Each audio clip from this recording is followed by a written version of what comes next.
Hi, my name's Barry Hendrick, and I want to give you a shot of hope for the Resurrection Sunday.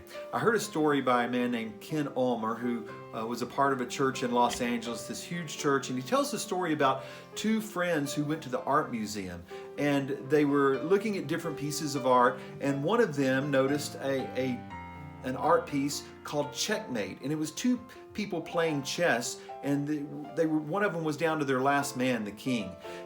One of the players in the chess game looked more like a man, the other one looked a little more like the devil. And as the man stared at this, he realized, something's off with this, something's not quite right with this picture. And his friend said, how long are we going to stay here and watch this? There's other paintings in the museum we need to see. And the man said, you go ahead, I'm going to stare at this a little bit more. And the more he stared at the picture, as an expert chess player, he realized it was not checkmate. The king still had one more move.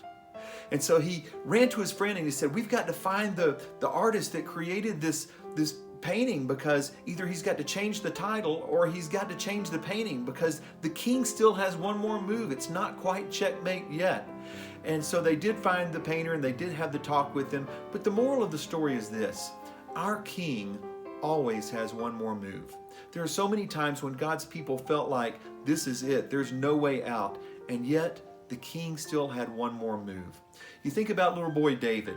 He was up against the giant, and no one thought he had a chance of winning. And yet, he picked up those 4 smooth stones, he put one in his sling, and the very first stone hit the giant's head. Why? Because the king had one more move. Then you think about Daniel.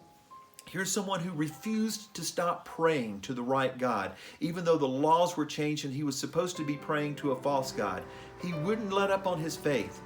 And so what he did was, he stayed true to his God.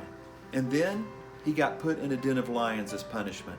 The king really was pulling for him and wanted him to be alive, and checked on him the first thing in the morning and found out that yes, the king did have one more move and Daniel was alive.